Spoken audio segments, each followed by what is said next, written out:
Hello everyone and welcome back to the Hawaii Rainbow Warriors Dynasty. We're coming off of a victory in the famous Idaho Potato Bowl, and I gotta say I was not anticipating such a good first season. But I think a lot of that can be attributed to the fact that the Mountain West, outside of like maybe 3 teams, is just not very good. So Hawaii was able to contend, and specifically the defense, I think, did a great job. So in today's episode, we're gonna do a quick season recap, and then we're gonna get into the off season. If you don't care about recapping the previous season, there will be a timestamp on the screen that you can skip to in order to get to the actual bulk of the offseason. But if you want to see player stats, team stats, All-Americans, final standings of other conferences, then stick around. Here's the final standings in the Mountain West. And keep in mind, this is after several teams have had their bowl games. So some of this might be a little bit different than maybe what you were expecting. Hawaii finishes 9-4 though. And like I said, the Mountain West is just not very good. Like down the list, a lot of teams below 500. In the Pac-12, which will obviously have a bunch of new teams joining it next season, Oregon State finishes as the 25th ranked team in the country, 9-3. In the SEC, Alabama goes 10-3,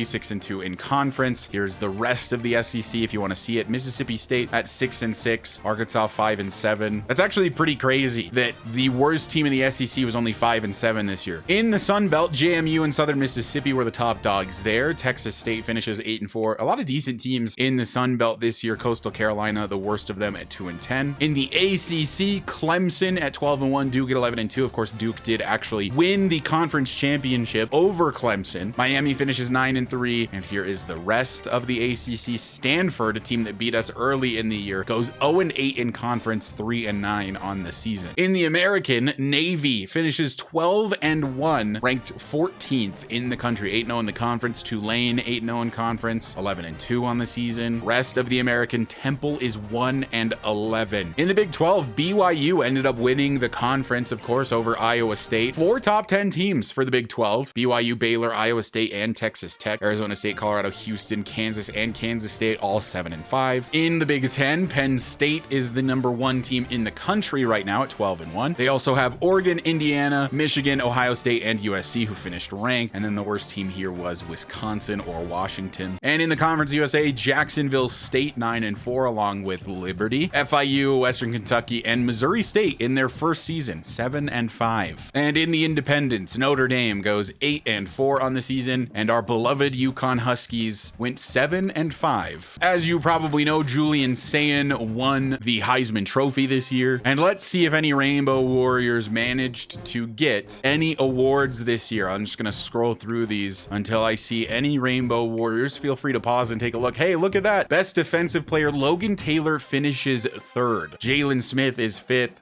They were elite in the middle this year. And then still just scrolling through looking for any other Hawaii players. I'm gonna guess that for the most part, that is us. Linebacker of the year makes sense that Logan Taylor and Jalen Smith would be here. And if any of our offensive linemen were winning any awards, I would be surprised. So here's your All-American first team. Obviously, I don't think there's gonna be any Hawaii players touching really either of these lists. The second team here actually does have Logan Taylor and Jalen Smith, if you can believe it. And the national freshman team also does not include any Hawaii players. The Mountain West first team has Benton, Taylor, Smith, and Edwards. And the second team actually has Jackson Harris on it, alongside our kicker, Kansei Matsuzawa. The freshman team includes DeMarshuis Davis, and he was pretty much the only freshman we had on the field at any point. And now let's take a look at player stats. So Davis finishes at 2,690 yards, 64% completion percentage, 16 touchdowns, and 7 interceptions. Definitely a quiet year offensively for us in general. I really do feel like we got it going quite a bit more at the end of the season, especially when Micah Alihado took over for about a game and a half. That's when the offense really felt like it clicked, just for me as the player. On the ground, Cam Barfield, 653 yards on the season. Unfortunately, did not get the chance to play very much in the bowl game due to his high risk of injury. And if you look at his career health, it is on thin ice. So I'm a little worried about him maybe even going into next year. He just carried the ball too much, I think, is the biggest problem. But Sims was just far too slow to use consistently. I wish I had kind of discovered that Christian Vaughn was actually pretty decent early in the year. But even just from that little bit he played in the bowl game, he's having some injury risk. It definitely seems like you're going to have to manage wear and tear a lot more in this year's game, which I think is a big positive, to be honest. Jackson Harris just short of 2,000 yards on the season, but a really good year for him as only a sophomore. Nick Senecal in his final season, 643 yards for him. Fefele Ashlock actually was gaining on Senecal to end the year in terms of yardage. He has a much higher average yards per reception than most of the other receivers. He was more of like a downfield type of guy, where Harris and Senecal kind of got a lot of drag routes. Barfield was used really a lot out of the backfield. I liked him a ton as a receiver. Carson Pupunu was just decent here and there, and then we just never used tight ends really this year. Oki Salavea really not getting many touches. He is only a junior, so perhaps next season he gets more involved. Our blocking was terrible. We know this O-line was just absolutely horrendous. Our 2 tackles allowing 14 sacks. Defensively, Peter Monuma with his huge bowl game actually ended up taking over the total tackle lead for our team. It was Logan Taylor literally all season. Peter Monuma out of nowhere. He had 17 tackles in the final game of the season against Middle Tennessee. Him, Taylor, and Smith with over 100. And then even Edwards had 91. Really good year from Edwards. Unfortunately, every single one of those guys is a senior, so don't get used to seeing them around. And even Tim Malo, Kilinahe Mendiola Jensen, Elijah Palmer at least next year will be returning. Benton's gone. Jackie Johnson's gone. Elijah Robinson is gone. Devin King is gone. Jamar Sakona is gone. Like, this defense is going to look so different next season. Our leader in tackles for loss was Jalen Smith, followed by Benton and Jackie Johnson, all in the 20s. Benton, we just found out, broke the record for Mountain West single season sacks. He had 4 of them in that bowl game, which is surely what got him that record. Now at 17, he took off in the final about 3 games of the season. Just an insane year for him. Edwards leads us in interceptions with 2. We did have 2 defensive touchdowns, one from Jackie Johnson, the other from Elijah Palmer. Our leader in deflections was Edwards. Second was Taylor, and then Elijah Palmer with 8. Benton forced 3 fumbles, 2 of them coming in the final game of the season. Mendiola Jensen with 2 forced, Peter Monimo with 2. Palmer, Malo, Otis, and Robinson each with 1. Palmer with 2 fumble recoveries, and Logan Taylor with 2 fumble recoveries. We did force 2 safeties this year. Both of them were Logan Taylor. 83% field goal percentage for Matsuzawa, 100% on extra points. And for punting, Lucas Barrow, 2,121 yards, 4 touchbacks, 10 punts inside the 20, at a long of 51. He was actually a really good punter, I'm not gonna lie. It's a shame that we're losing him, and we're actually losing Matsuzawa as well. Next season will be Caleb Sempebwa at kicker. Now, if you're like me, I'm a bit curious about some team stats specifically pertaining to the Mountain West. So in terms of points per game, pretty middle of the pack. Total points, obviously also pretty middle of the pack. Total yards of offense, we're a little below average there, which is not necessarily surprising. Our passing game also slightly below average. Our passing touchdown slightly below average. And our rushing game, to absolutely no one's surprise, is near the very bottom of the Mountain West. The running game just did not work this season. But we were 3rd in first downs. Defensively, we had the best defense in terms of points allowed per game in the Mountain West. We were also 2nd best in terms of total yards allowed, but we were below average in pass yards allowed, and obviously we were insane at stopping the run this year. As for conversion percentages, on 3rd downs, only a 37% conversion rate, and you saw that all season. We could not run the ball on 3rd and short ever. Our 4th down percentage was the worst in the Mountain West, and our 2-point percentage was 0. We actually didn't attempt even a single 2-point conversion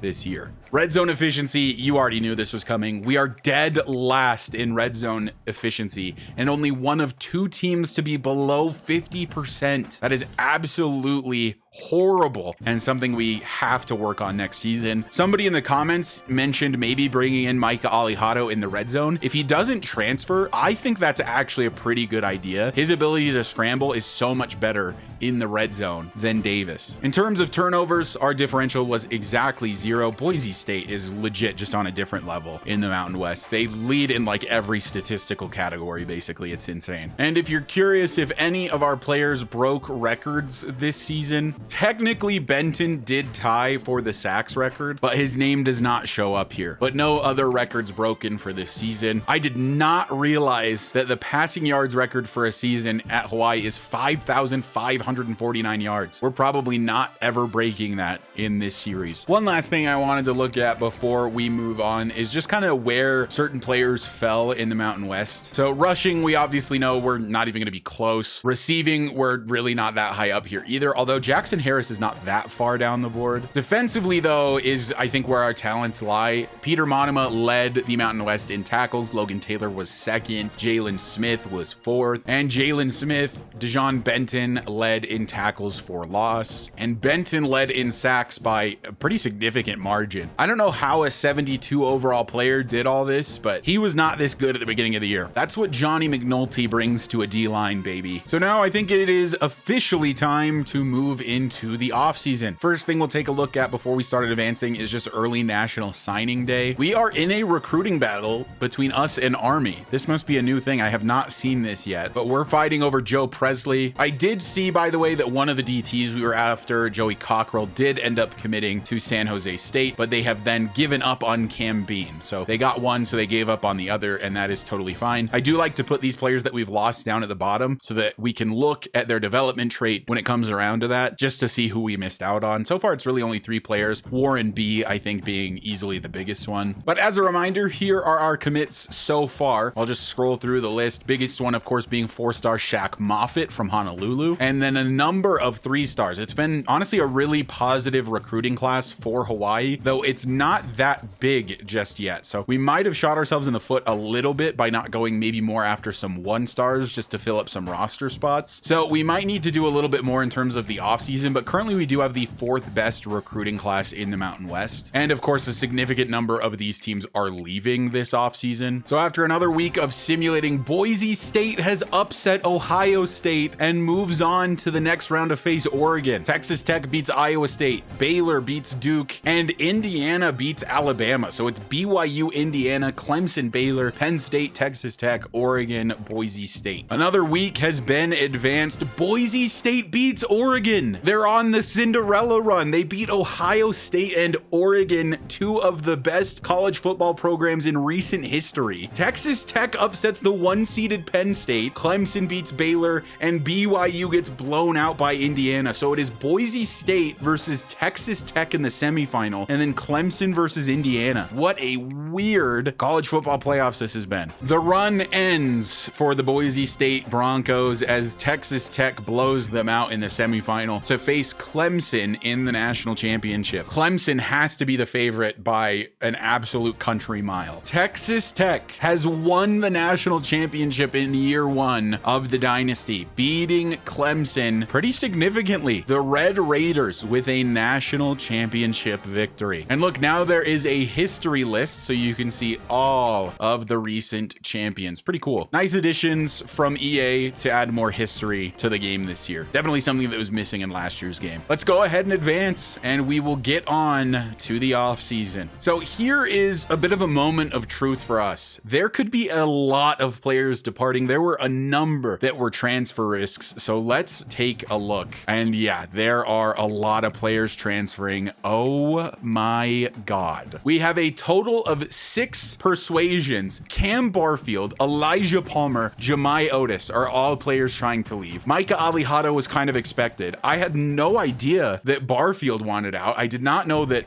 Elijah Palmer wanted out. They want pro potential, and it makes sense why you wouldn't want to be at Hawaii. And every single persuasion chance is low at the very best. And then of course we've got all of the players that graduated, which was a significant amount. This is a lot of turnover for the Rainbow Warriors. So I think we have to at least try to get Palmer and Barfield to return. So even though it's extremely low, I'm going to give it a chance. And Elijah Palmer has not been persuaded, so he is for sure leaving.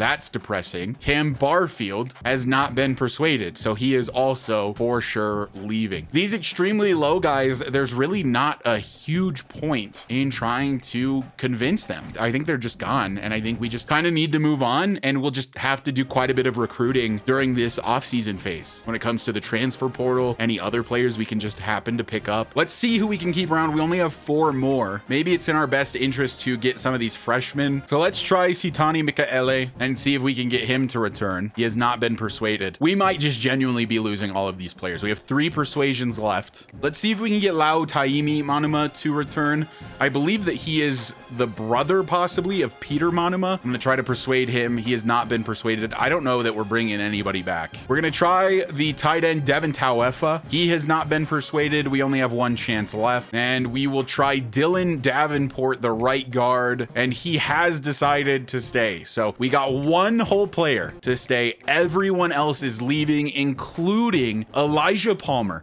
Cam Barfield, and Jemai Otis. 3 guys that were going to be kind of the face of the team next season as seniors. We have lost all 3 of them. It is not looking good for season 2 for the Rainbow Warriors. Cam Bean, the defensive tackle, has committed, so we did pick up 1 player despite losing as many as we just did. So here's a look at the transfer portal, and what I'm thinking in terms of house rules here is that as long as a player has interest, I think it's pretty fair game. I'll still stick to my house rules for just the in-season recruiting for incoming freshmen, but I think in terms of transfer players, you see players from big schools go to Hawaii. Like DeMarcius Davis was at UCLA and is transferred to Hawaii to get playing time, so we're gonna kind of take that route. So first and foremost, we need at least 1 halfback, possibly 2. I'm gonna put Sesi Vailahi out of Oklahoma State and Brandon High Jr. out of Cal on the list. We need corners very badly, so Forrest Davis and Javion Cole will be added. And there are, I think, no quarterbacks interested in transferring to Hawaii, which is really bad for us, having just lost Micah Alihado. There are some quarterbacks that had interest, but they're into their top 5 stages, and we just weren't in that top 5. We're gonna add Courtney Collins to our board. He's actually from Hawaii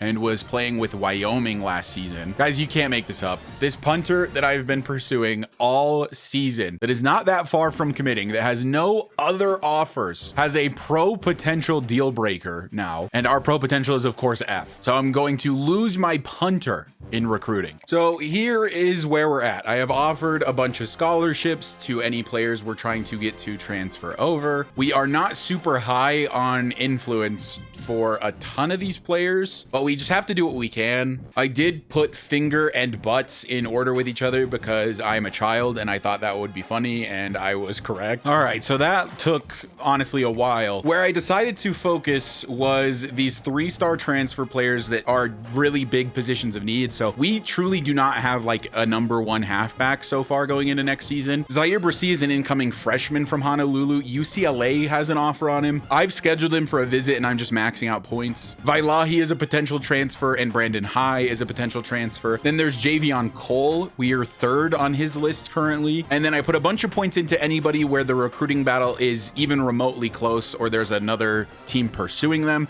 So like Joe Presley, Alani Afalava, and then a bunch of 10-point players that don't currently have other teams pursuing them, but that I just want to get locked up as quickly as possible. So now all that is really left to do is to just advance the week and see what happens. I realize now I forgot to show draft results, but you already know there's not going to be any Rainbow Warriors here. And unfortunately, you can't sort by conference. I would love it if you could sort by Mountain West on this. So let's go ahead and advance and see how things go. So first things first, we do now have 125 additional hours to spend because I had to send out a ton of scholarships and we scheduled a bunch of visits. No commits just yet, but we're looking really good on a lot of these. Ryland Gandy is being heavily pursued by a lot of teams, so we're gonna have to go quite a bit higher on him, but otherwise I think we're honestly looking like really great. San Diego State has backed out on Mike Childers. We are in 2nd on Brandon High, but we did also gain the most influence. And we are in 1st with no other offers sent to Sesi Vailahi. So I do actually need to pursue a couple more players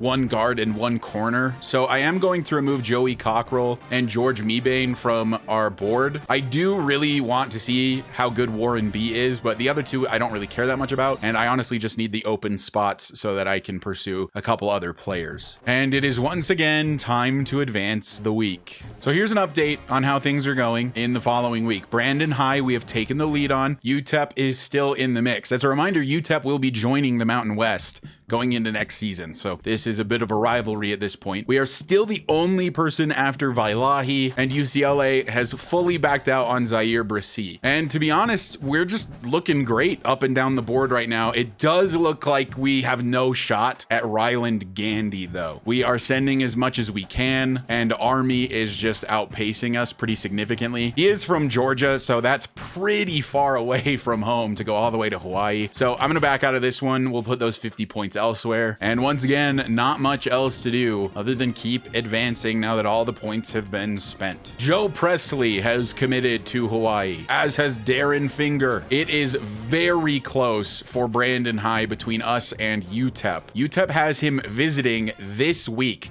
which could be the difference maker, but there's not a ton I can do about that. All my points have been spent. The big question mark now is if we will get Brandon High or if UTEP will steal him. Well, we got Sesi Vailahi at the very least, and Zaire Brissy, and we did get Brandon High Jr. So just like that, the halfback room has been fixed. It is National Signing Day. Let's take a look. So we got a lot of players. We basically only missed out on really 3 or 4 players. Oh, we didn't get Juwan Soliday, unfortunately. He was a 3-star corner from California that I really liked, that I found way too late. But interestingly enough, Washington State doesn't even have a scholarship offer. So here we go. Let's go down the list, find out development traits. Brandon High has impact development, normal for Vailahi, normal for Brissy, normal for Javion Cole, normal for Alani Afalava, normal for Broderick Butts, normal for Dallas Benzinger, normal for Ben Keys, normal for Dante Dobbins, normal for Manny Childers, normal for Courtney Collins,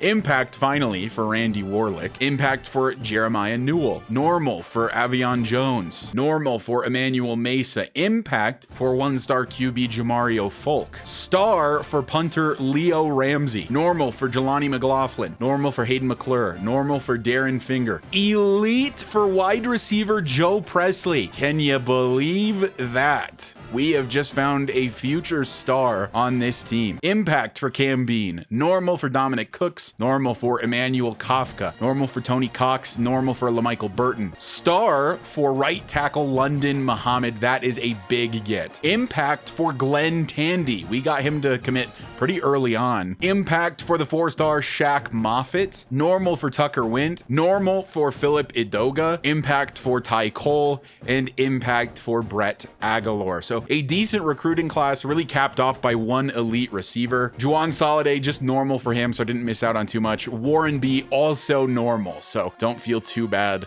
about missing out on Warren B. The top class in the country belongs to LSU, who got 6 5-stars, 25 4-stars. If we look at the Mountain West, we ended up with the 2nd best class in the Mountain West, but a lot of that has to do with quantity, as we had 33 total commits, and we need just about every single one of them. And now we get to decide where Dominic Cooks is going as a player. Looks like he's really only good on the defensive side of the ball. We could use him as a D tackle maybe, but I think he just fits in as an edge rusher. We'll just make him a right edge. And now we will advance yet again. And now we get to take a look at training results, and we are still a 68 overall. Oh, adding these pluses is such a good addition. That's fantastic. Javion Cole gets +3. Nice to see that these transfer players can actually get the bonuses. Brandon High gets a +2. Let's go position by position. DeMarshus Davis a +3. He's an 82 overall. His short and medium accuracies, in fact, all of his accuracies increased by a minimum of 3. So that's really, really good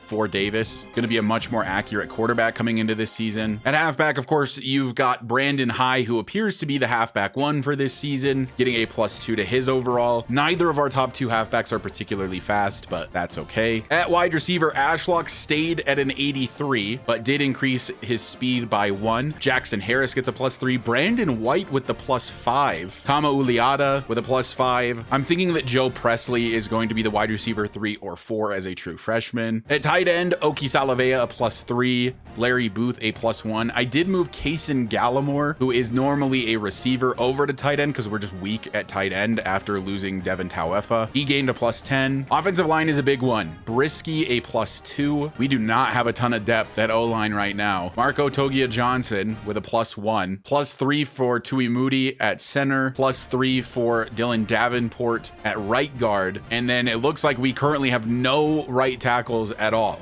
just recruits. Kaeo Akana gets a +5 and is an 80 overall edge rusher. Right edge, Noah Wiley gets a +3. Keep in mind that you are not seeing the true freshman. This is not the actual roster. Aiden McComber gets +2. Jason Bailey with a +5. This defense is definitely looking worse than last season, I think, to say the least. And now comes a pretty fun part. We get to make some custom conferences. So as everybody knows, there's going to be a new Pac-12 next season, and it looks something like this, taking Texas State from the Sun Belt, and then Boise State, Colorado State, Fresno State, Utah State, and San Diego State from the Mountain West. It's a whole conference of states. They're also adding Gonzaga as a non-football school, but obviously we have no say in that, and that leaves the Mountain West with 7 teams as of right now. The Mountain West is adding UTEP to its mix, as well as, weirdly enough, Northern Illinois, which leaves them with a total of 9 teams. And look at how quickly this conference has just gotten absolutely horrible. I also went ahead and with that change turned off divisions for the Sun Belt. Hawaii will be staying put in the Mountain West, but I do not think it is unreasonable for us to potentially find ourselves in the conference championship game next season with how bad the Mountain West is now after all of those teams have departed. One change I will make that I don't think is unrealistic but is not yet confirmed to be happening. I will be taking New Mexico State from the Conference USA and adding them to the Mountain West as well. This is a move I think makes a ton of sense. You've got New Mexico and New Mexico State now in the same conference. And that also means that the Conference USA isn't an uneven number. Let me know what you think of the changes, what maybe you would have done differently, and what you might recommend in future seasons. And I'd say it's time to encourage transfers, but there's nobody that needs to go. We're at 73 of 85. We have open roster spots if anybody wants to walk on. So I think that we are all set. And there you have it. We are into season number 2. So I'll go ahead and get the custom schedule set up. I'll get the recruiting board set up. And then the next episode will kick off the 2nd season of the Rainbow Warriors Dynasty. Thank you guys so much for watching and for the continued support. I just spent the whole day recording a bunch of these episodes, so I should be a little bit ahead by now, and uploads should be getting more consistent going forward. But anyway, thank you guys so much for watching and for the continued support. Shout out as always to the channel members for continuing to support me. If you want to become a channel member, you can do so by hitting the join button down below for as low as $1 per month. And I will see you guys in the next episode where Hawaii gets ready for year number 2 under Johnny McNulty.